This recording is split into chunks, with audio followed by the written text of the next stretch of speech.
이 저녁에도 천국을 향해서 힘차게 달려가시길 바랍니다. 오늘은 우리가 고린도후서 17번째 시간으로 간절할수록 조심하라 라는 제목으로 같이 말씀 나누도록 하겠습니다. 간절할수록 조심하라. 우리 지난주에는 사도 바울이 마게도니아에 있는 교회의 성도들이 풍성한 연보를 고린도 교회에 소개하면서 마게도니아 교회들에게 임한 하나님의 은혜를 알린다라고 이야기했어요. 풍성한 연보란 하나님의 은혜가 그들에게 임하였을 때 나타나는 현상이라고 보는 게 더 맞을 겁니다. 그러니 풍성한 연보는 반드시 은혜가 전제되지 않을 때 그건 풍성한 연보가 되지 않을 수 있다라고 말씀을 드렸어요. 그것은 돈의 액수가 많고 적음의 문제가 아니라 먼저 하나님의 은혜를 받았느냐 받지 않았느냐를 생각해야 된다 그랬어요. 그렇기 때문에 먼저 그들은 하나님의 은혜를 받았고 풍성한 연보 이전에 먼저 누구를 자신에게 드렸어요? 자기 자신을 하나님께 드리는 그 아름다움이 그들에게 있었다 그랬어요. 그랬기 때문에 극심한 가난 가운데도 그리고 많은 환난과 시련 가운데도 넘치는 기쁨과 풍성한 연보가 있을 수 있었다 그랬어요. 그러면서 바울은 고린도 교회를 향해서 이렇게 말했어요. 예수 그리스도께서 그 부유하신 그분이 너희를 위해 가난해지심은 너희를 부유하게 하려 하심이라 그랬습니다. 그 부유하심을 받은 하나님의 사람들은 이 땅을 살아가면서 하나님이 우리에게 주신 것에 종착지가 아니라 통로가 되어야 할 줄로 믿습니다. 하나님이 우리들에게 주신 것, 물질이 되었던 의사가 되었던 무엇이 되었던 그것이 내게 종착지가 되면 쉽게 말해 요즘 말로 고인물이 되면 썩게 되어 있습니다. 썩으면 악취가 나는 거지요. 그래서 15절에 이렇게 표현하면서 지난주에 마쳤었는데 우리 15절 같이 한번 읽습니다. 시작.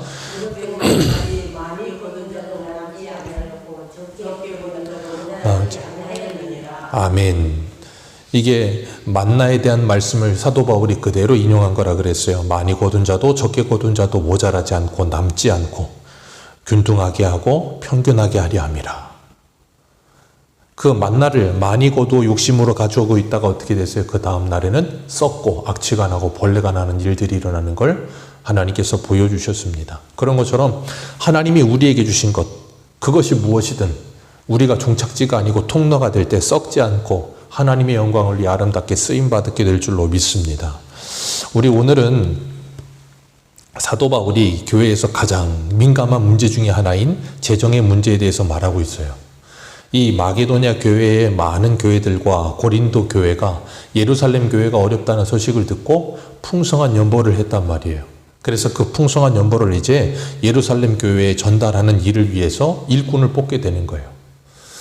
뭐 교회뿐 아니라 어떤 단체든 어떤 모임이든 제일 민감한 게 물질이죠. 돈의 문제입니다. 그래서 이 재정 문제는 잘하면 본전이고 잘못하면 욕을 먹어요. 아무리 잘해도 본전 이상을 가지 못해요. 그렇기 때문에 참 힘든 자리예요. 사도 바울은 고린도 교회에서 자신에 대한 참 좋지 않은 소문들이 있었고 거짓 선지자들이 바울은 밥 벌어 먹으려고 저런 일 한다 그러면서 선동하고 말도 안 되는 일들을 많이 했었기 때문에 이 연보에는 관여하지 않습니다. 왜 그런가 하면 고린도 교회의 성도들이 바울 때문에 시험에 들거나 아니면 바울에 대하여 잘못된 말이 나오게 될까 봐 걱정하는 마음에 이 연보에는 일체 관여하지 않았어요. 그리고 세 사람을 세웁니다. 16절 한번 읽어볼까요? 16절입니다. 시작. 너희를 위하여 같은 간절함을 디도의 마음에도 주시는 하나님께 감사하노니. 아멘. 바울이 이 세운 세 사람 중에 첫 번째가 누구예요? 디도입니다. 그리고 두 번째 사람이 18절이에요. 같이 읽습니다. 시작. 또 그와 함께 그 형제를 보내었으니 이 사람은 복음으로써 모든 교회에서 칭찬을 받는 자요. 아멘. 그리고 22절에 보면 또 그들과 함께 우리의 한 형제를 보내었느니 이러면서 이 연보를 위해 세 사람을 보냅니다. 그러면서 사도 바울이 디도를 향해 이렇게 말해요. 너희를 위하여 같은 간절함을 디도의 마음에 하나님께서 주셨다. 그러면서 그가 바울에게 17절을 보면 권함을 받았을 뿐 아니라 이 연보에 대한 문제를 맡으라고 권함을 받았을 뿐 아니라 어때요? 더욱 간절함으로 자원했다. 더욱 간절함으로 자원하여 그 일에 나아갔고 고린도 교회를 향해 갔다는 거예요. 그럴 수 있었던 이유가 뭐예요? 고린도후서 7장 15절 같이 읽습니다. 고린도후서 7장 15절 같이 읽습니다. 시작. 고린도후서 7장 15절입니다. 시작. 그가 너희 모든 사람들이 두려움과 떨므로 자기를 영접하여 순종하는 것을 생각하고 아멘. 여기 말하는 것처럼 고린도 교회 성도들이 이 디도가 갔을 때 어떻게 했다고요? 두렵고 떨림으로 그를 영접했고 그의 사도 바울이 그를 통해 보낸 그 편지를 읽으면서 순종했고 그랬기 때문에 디도의 마음에 고린도 교회가 들어왔던 거예요. 그리고 그들을 향한 심정이 더 깊어졌어요. 그러니 사도 바울이 고린도 교회를 사랑하는 마음을 가지고 바울이 이런 말을 했을 때 자원하기도 했고 고난받았기도 했지만 자원하기도 하여서 고린도로 달려갔다는 거예요. 이 고린도로 가는 길이 꽤 멀어요. 그런데도 그걸 자원해 갈 수 있었던 이유가 뭐예요? 고린도 교회가 그 마음이 있었기 때문에 그래요. 그렇기 때문에 우리가 이 땅을 살아가면서도 그래요. 내가 어디 누구를 만나러 간다 그럴 때 그 만나는 사람을 만나러 가는데 이 눈에 보여지는 실제적인 거리보다 중요한 게 뭐냐면 심적인 거리예요. 내가 어떤 사람을 사랑하잖아요. 그럼 멀리 있어도 그 사람 보러 갑니다. 근데 그 사람을 별로 사랑하지 않으면 가까워도 안 갑니다.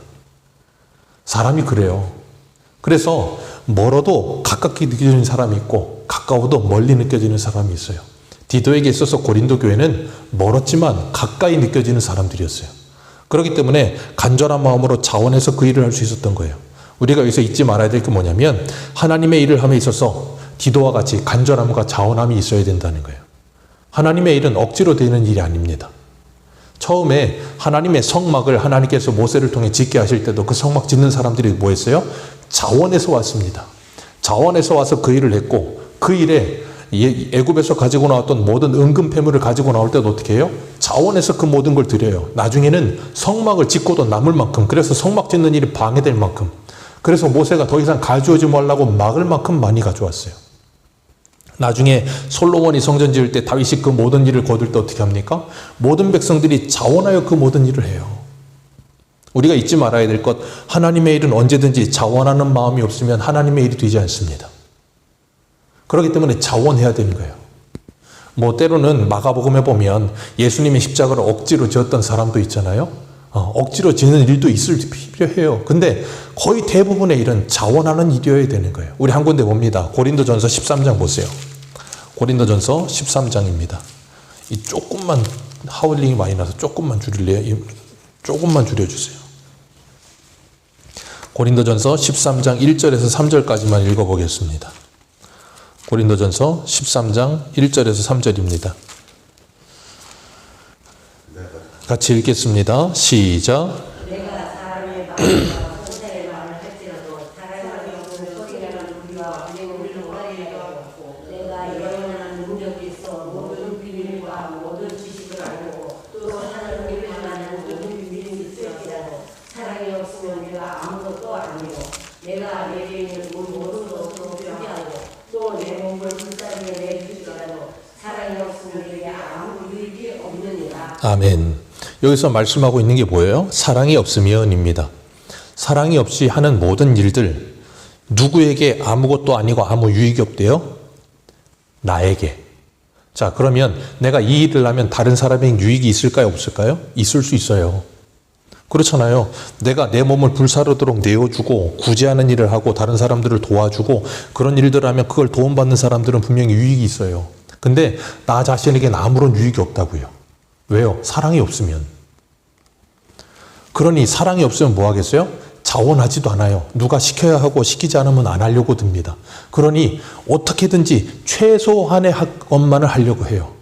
그런데 하나님의 일은 최소한의 것을 하는 것이 아니라 자원하는 마음을 가지면 누가 시키지 않아서 알아서 합니다. 알아서 최대한의 것을 하면서도 그것을 하고도 하나님께 더하지 못한 것을 안타까워하는 마음을 갖게 돼요.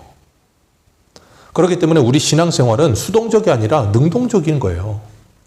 하나님의 은혜가 임하는 것이 우선인 거예요. 그래서 교회의 모든 일로 마찬가지입니다. 교회에 봉사하러 오는 것이 아니에요. 은혜를 받아야 돼요. 은혜가 안 되면 모든 게 수동적이 됩니다. 그러니까 어떻게 됩니까? 최소한의 할 것을 하면서도 뭐라 그래요? 난 할 것을 다 했다라는 말을 자꾸 하게 돼요.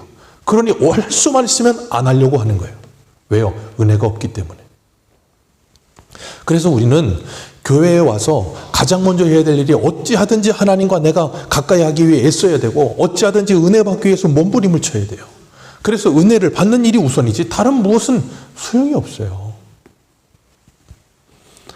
그렇기 때문에 오늘 본문으로 돌아오셔서 8장 18절을 보면 또 그와 함께 그 형제를 보내었으니 그 사람에 대해서 이야기합니다. 이 사람은 복음으로써 모든 교회에서 뭘 받는 자라 그랬어요? 칭찬을 받는 자라. 복음으로써 모든 교회에서, 모든 교회라는 말은 모든 성도들에게 칭찬을 받는 자라는 거예요. 그러니 이런 예민한 일, 중요한 일을 시키는데 아무나 보내지 않는다는 거예요. 모든 사람에게 인정받아야 하고 모든 사람에게 칭찬받는 사람이어야 된다는 거예요. 왜요? 그래야 비방을 못하게 된다는 거예요. 우리가 사도행전 보면 사도행전 6장 3절 한번 읽어보겠습니다. 사도행전 6장 3절입니다. 제자들이 굳이 하는 일 때문에 원방이 나타나니까 이 12제자가 이제 이 집사를 세웁니다. 집사를 세우면서 이렇게 말을 해요. 사도행전 6장 2절과 3절 같이 한번 보겠습니다. 같이 읽습니다. 시작. 12사도가 모든 제자를 불러 이르되 우리가 하나님의 말씀을 제쳐놓고 접대를 일삼는 것이 마땅하지 아니하니 형제들아 너희 가운데 성령과 지혜가 충만하여 칭찬받는 사람 7을 택하라. 우리가 이 일을 그들에게 맡기고. 아멘. 이 일을 그들에게 맡기겠다는 거예요. 뭐 하는 거예요? 굳이 하는 거. 모든 일을 하는 거. 그래서 교회에서 재정을 담당하는 건 안수 집사가 하는 겁니다. 그리고 성도들을 돌아보고 신방하는 일을 누가 해요? 장로님들이 하는 거예요. 그리고 권사님들이 교회의 모든 꾸준한 일들과 함께 교회 어머니처럼 성도들을 권면하고 돌아보는 일들을 하는 거예요. 그런데 그걸 하기 위해서 중요한 건 3절에 보면 일꾼의 조건이 뭐라고요? 성령과 지혜가 충만한 사람. 이건 기본 중에 기본이어야 됩니다. 성령과 지혜가 충만하지 않은 사람을 뽑게 되면 문제가 생겨요. 성령과 지혜가 충만해야 돼. 그리고 또 하나 중요한 게 있어요. 필이 필요한 거. 3절 다시 한번 읽습니다. 시작. 형제들아 너희 가운데 성령과 지혜가 충만하여 칭찬받는 사람 7을 택하라. 거기까지만 읽습니다. 뭐 받는 사람? 칭찬받는 사람. 그럼 누구에게 칭찬받는 사람이겠어요? 교회 공동체에게 칭찬받는 사람이요. 모든 사람에게 인정받는 사람이요. 그들을 뽑으라는 거예요. 왜요? 그래야 성도들이 아무 말이 없고 비방하는 말이 생기지 않는다는 거예요. 칭찬받지 않는 사람을 뽑으면, 누구도 인정하지 않는 사람을 뽑으면 일꾼으로 세워도 누구도 인정하지 않습니다. 누구도 그 권위를 존중해 주지도 않아요. 그러면 그 자리는 그 사람에게 독이 되는 거예요. 그렇기 때문에 제일 중요한 것, 성령과 지혜가 충만해야 할 뿐 아니라 사람들에게 칭찬을 받아야 돼요. 이게 중요한 거예요. 성령과 지혜가 충만한 사람, 그래서 올바르게 건강한 신앙을 가진 사람은 사람에게도 칭찬받게 돼 있습니다. 근데 성령과 지혜가 충만하다고 말은 하는데 사람에게 칭찬을 받지 않는다? 그건 건강한 신앙이 아닌 거예요. 왜요? 우리는 언제나 하나님과의 관계가 제대로 된 사람은 사람과의 관계가 제대로 되어지게 되어 있어요. 하나님과 관계는 제대로 되는데 사람과 관계가 제대로 되지 않았다? 그건 잘못된 거예요. 병들어 있는 거예요. 그래서 우리가 하나님과 관계가 제대로 된 걸 어디서 확인해요? 사람과의 관계에서 확인하는 거예요. 언제든 사람과 관계가 잘못된 사람은 지금 하나님과 관계가 잘못되어 있는 거예요. 그렇기 때문에 우리가 뭐 해야 되는가 하면, 내가 지금 사람과 관계가 잘못되어 있다면 먼저 뭘 해야 되냐면 하나님께 기도하고 회개하며 내 모습을 돌아봐야 되는 거예요. 아, 내가 지금 하나님과 제대로 된 관계가 아니구나. 하나님이 그걸 눈에 보이는 사람과의 관계를 통해서 보여주고 계신다고요. 그러니 사람들에게 칭찬받지 않는다면 나는 지금 누구에게 칭찬받지 못하고 있는 가능성이 커요? 하나님께 칭찬받지 못하고 있을 가능성이 커요. 그게 일반화돼서 전부 그런 건 아니에요. 정말 믿음으로 사는데도 사람에게 칭찬 못 받을 수도 있습니다. 미움을 받을 수도 있어요. 근데 거의 대부분은 그렇지 않아요. 그렇기 때문에 교회 일꾼은 성령과 지혜가 충만해야 하며 사람들에게 칭찬받는 사람이어야 한다라고 이야기하면서 그들을 뽑는다라고 이야기하는 거예요. 우리 20절 말씀, 오늘 본문으로 돌아오셔서 20절 말씀 같이 한번 보겠습니다. 그래야 되는 이유 같이 읽습니다. 시작. 이것을 조심함은 우리가 맡은 이 거액의 연보에 대하여 아무도 우리를 비방하지 못하게 하려 함이라. 이렇게 조심하고 일꾼을 이렇게 검증하고 세우는 이유 딱 하나예요. 거액의 연보로 인하여 아무도 비방하지 못하게 하려고. 왜요? 안 그러면 교회에서 꼭 말이 나오게 돼 있거든요. 쓸데없는 의심을 불러일으키게 되어 있거든요. 아, 저 사람 믿지 못할 사람 같은데 왜 저런 사람을 저렇게 일을 시키지? 왜 저런 일을 맡기지? 그런단 말이에요. 그렇기 때문에 우리가 선한 일 함에 있어서 필요한 것 첫 번째, 자원하는 마음이 있어야 된다. 간절함과 자원하는 마음이 있어야 돼요. 그리고 또 하나가 뭐라고요? 다른 사람들에게 칭찬받는, 인정받는 사람이어야 한다. 우리말에 그런 말 있잖아요. 오얏나무 아래서 갓근을 고쳐 매지 말고 오이밭에서 신발을 고쳐 신지 마라. 왜요? 오얏나무가 뭐예요? 자두나무잖아요. 그 자두나무 밑에서 이렇게 자두 열려 있는데 가끔 매다 보면, 이렇게 매다 보면 사람들이 뭐라고 오해할 수 있어요? 멀리서 보면, 야, 저거 자두 따는구나. 오이밭에서 신발 좀 매면 저거 오이 따는구나. 자기는 아닌데 다른 사람이 볼 때는 그렇게 보일 수가 있어요. 그러니 다른 사람이 그렇게 보일 수 있는 그 모든 일, 의심될 만한 일까지도 뭐 하라는 거예요? 먼저 차단시키라는 거예요. 조심해서. 그게 참 중요해요. 나는 그렇지 않다 하면서 억울함을 아무리 호소해봐야 소용이 없어요. 왜? 다른 사람들이 이미 그렇게 생각하고 바라보기 시작하면 문제가 커지는 거예요. 사도 바울은 신실한 사람 디도 한 사람에게만 이렇게 시킨 것이 아니고 세 사람을 뽑아서 이렇게 시켰다고요. 디도 한 사람만 보내도 되는 거 아닙니까? 믿을 만한 사람이니까? 아니요. 디도가 믿을 만한 사람이고 은혜가 충만한 사람이라 할지라도 순간적인 욕심에 눈이 멀어버리면 그도 실수할 수 있어요. 얼마든지 실수할 수 있습니다. 그리고 디도가 정말로 하나님의 은혜가 충만하여 이 돈에 돈을 1원도 손을 대지 않고 예루살렘에 잘 전달했다 할지라도 혼자 가서 그 일을 했다면 분명히 여기 오늘 본문에 말하는 것처럼 20절 다시 한번 읽습니다. 시작. 이것을 조심함은 우리가 맡은 이 거액의 연보에 대하여 거액의 연보이기 때문에 1원도 건드리지 않고 그대로 전달해 줬다 할지라도 분명히 뭐 하는 사람이 있을 수 있다? 비방하는 사람이 있을 수 있다. 말이 많거든요. 조그만 거 하나에도 말이 생기는 거예요.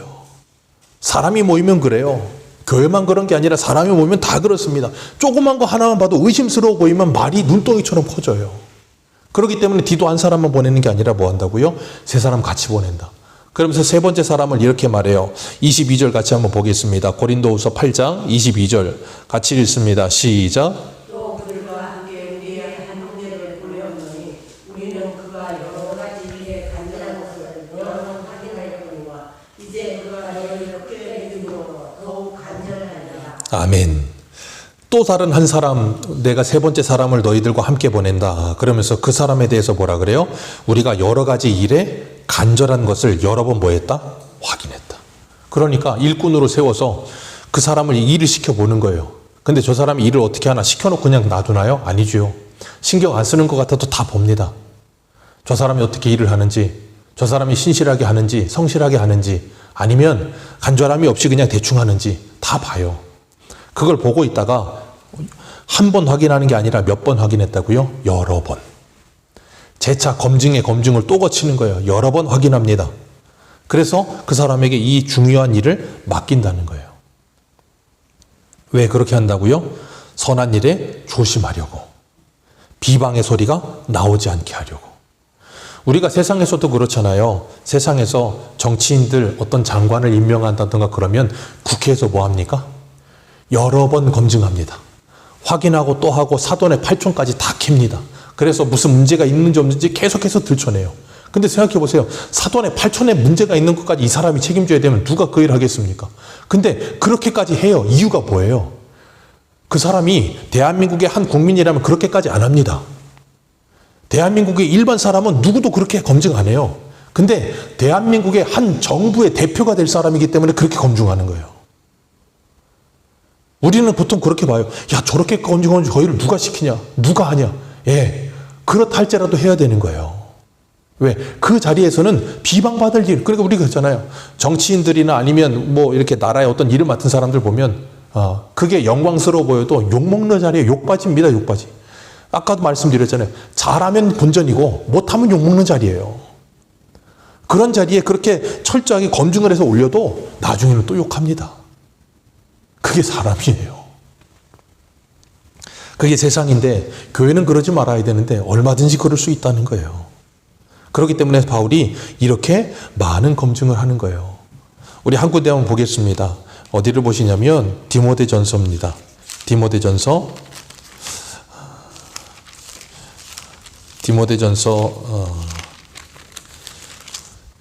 3장입니다.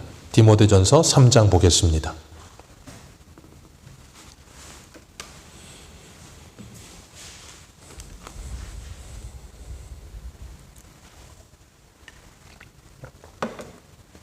디모데전서 3장 우리 1절부터 읽어 내려갑니다. 1절 위에 뭐라고 제목이 써 있죠? 뭐라고 돼 있나요?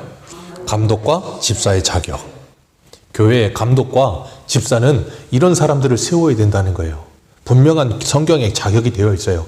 우리 1절부터 읽어 내려갑니다. 시작. 미쁘다 이 말이요 곧 사람이 감독의 직분을 얻으려 함은 선한 일을 사모하는 것이라 함이로다. 그러므로 감독은 책망할 것이 없으며 한 아내의 남편이 되며 절제하며 신중하며 단정하며 나그네를 대접하며 가르치기를 잘하며 술을 즐기지 아니하며 구타하지 아니하며 오직 관용하며 다투지 아니하며 돈을 사랑하지 아니하며 자기 집을 잘 다스리는 자녀들로 모든 공손함으로 복종하게 하는 자라야 할지니 사람이 자기 집을 다스릴 줄 알지 못하면 어찌 하나님의 교회를 돌보리요. 아멘. 여기까지 먼저 읽습니다. 이게 누구의 자격이라고요? 감독의 자격.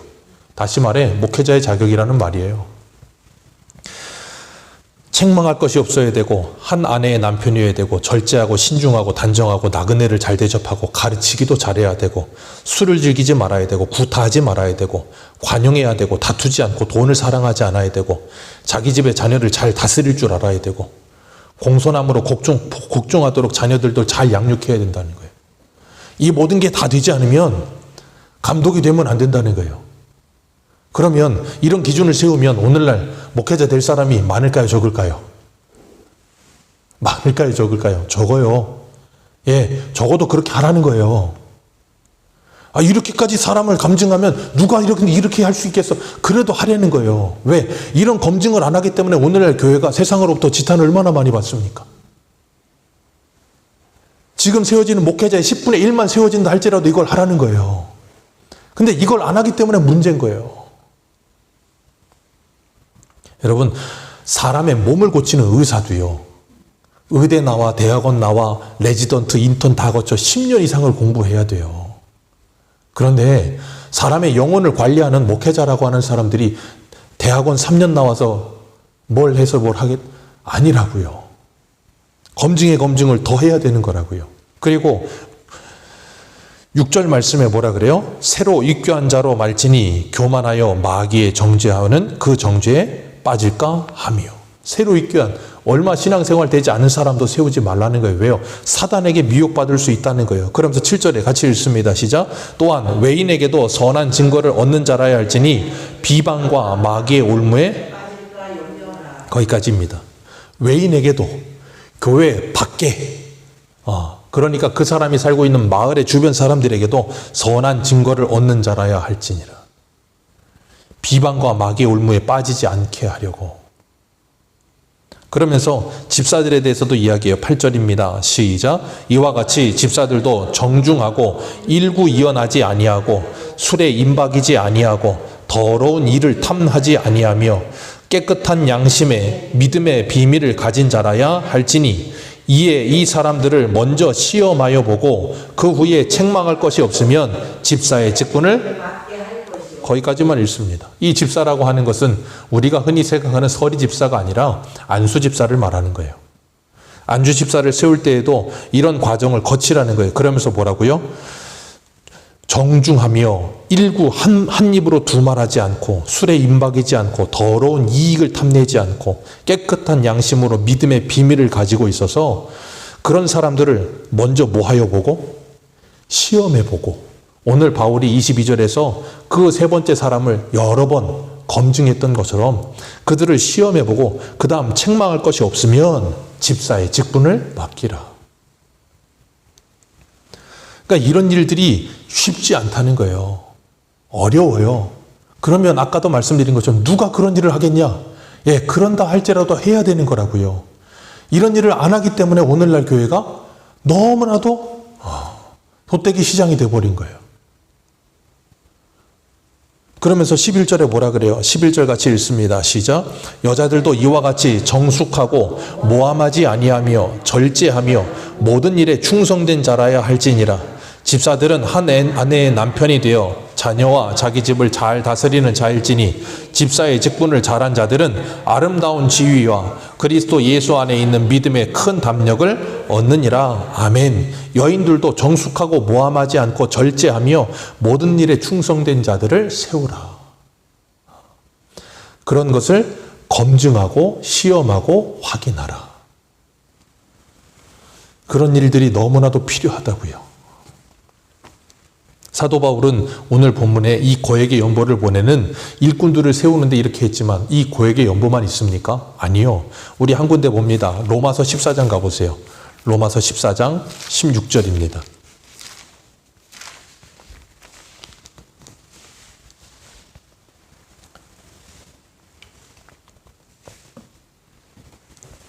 로마서 14장 16절부터 우리 18절까지 같이 읽겠습니다. 시작.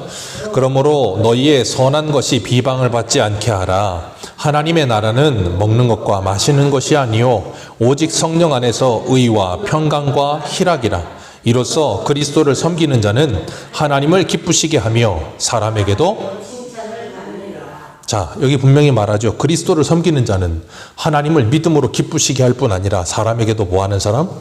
칭찬을 받는 사람. 그러면서 16절에 뭐라 그래요? 너희의 선한 것이 비방을 받지 않게 하려고.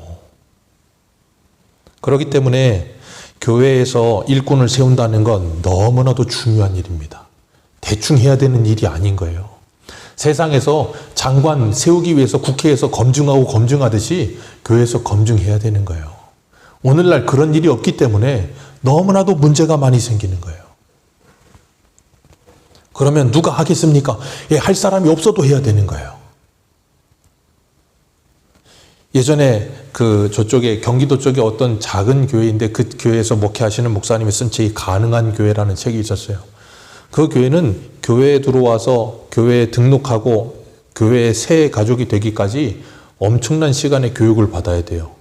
그래야 그 교육을 다 이수한 사람이 교회의 새 가족으로 등록을 해요. 그리고 교회에서 일꾼이 된다는 건 하늘의 별 따기처럼 어렵습니다. 작은 교회인데도. 왜요? 성경적으로 하기 위해서. 그랬을 때 모두가 아무도 비방하는 일이 없어요. 왜? 성경적으로 그 사람이 검증이 됐고 사람들에게도 인정받는 사람이기 때문에. 그렇지 않으면 어떻게 돼요? 목사님에게 친한 사람, 아니면 돈 많이 내는 사람, 아니면 뭐 많이 하는 사람, 그런 사람들을 일꾼을 세운다. 누구든지 이야기합니다. 누구든지 비방합니다. 문제가 항상 생깁니다. 왜 그런 일을 자주 합니까? 그럴 필요가 없어요. 그건 하나님을 기쁘시게 하는 교회가 될 수가 없어요. 그러니 사람들도 그것에 대해서 누구도 그걸 받아들일 수가 없는 거예요. 그건 당연한 겁니다. 그렇기 때문에 바울은 고린도 교회에서도 그 일에 대해서 하나님의 일을 감당하면서 교회 안에서 먹고 마시는 문제 때문에 서로 싸우고 있을 때도 선한 일에 비방받지 않도록 해라. 그러면서 하나님의 나라는 먹고 마시는 것이 아니고 오직 성령 안에서 의와 평강과 희락이다. 그러니 성령에 충만하고 지혜에 충만한 사람들은 그 일에 자원하여 뭐 하라고요? 너희들이 먼저 그 일을 하지 말아라. 절제하라는 거예요. 그렇게 하나님을 기쁘시게 하고 사람들에게도 칭찬받는 사람이 되어야 한다라고 말하고 있는 거예요. 그렇기 때문에 우리가 이 땅을 살아가면서 하나님의 사람으로 부르심을 받아서 내가 교회에서든 아니면 가정에서든 아니면 직장에서든 하나님이 우리에게 맡기신 일을 감당할 때 먼저 내가 그 일에 합당한 사람인가 나 자신을 돌아봐야 될 줄로 믿습니다. 그리고 내가 그 일에 합당한 사람이라면 간절한 마음으로 아까도 사도 바울이 이야기한 것처럼 오늘 본문에 이야기한 것처럼 그 일꾼을 세우는데 어떤 마음이 있었어요? 간절히 자원하는 마음. 네, 교회의 일도 간절히 자원하는 마음이 있어야 돼요. 간절히 자원하는 마음만 있는 게 아니라 성령과 지혜에 충만해야 되고 그리고 또 누구에게 사람들에게 칭찬을 받아야 됩니다. 간절히 자원하는 마음만 있다고 되는 게 아니에요. 그렇기 때문에 우리가 이런 일들 앞에서 우리가 하나님의 일을 어떻게 해야 할까 고민해야 할 것이고 바울이 마지막으로 이렇게 이야기를 해요. 23절 같이 한번 읽어봅니다. 23절입니다. 오늘 본문 8장 23절 시작. 디도로 말하면 나의 동료요 너희를 위한 나의 동력자요 우리 형제들로 하여금 너희 교회의 사자들이요 그리스도의 영광이니라. 아멘. 바울은 이 세 사람에 대해서 다시 한번 이야기해 줍니다. 디도는 나의 동력자고 너희를 위한 나의 동료요 동역자이고 이 형제들도 여러 교회들의 사자들이고 그리스도의 영광이다. 그러면서 그 세 사람에게 마지막으로 이렇게 권면합니다. 24절 같이 읽습니다. 시작.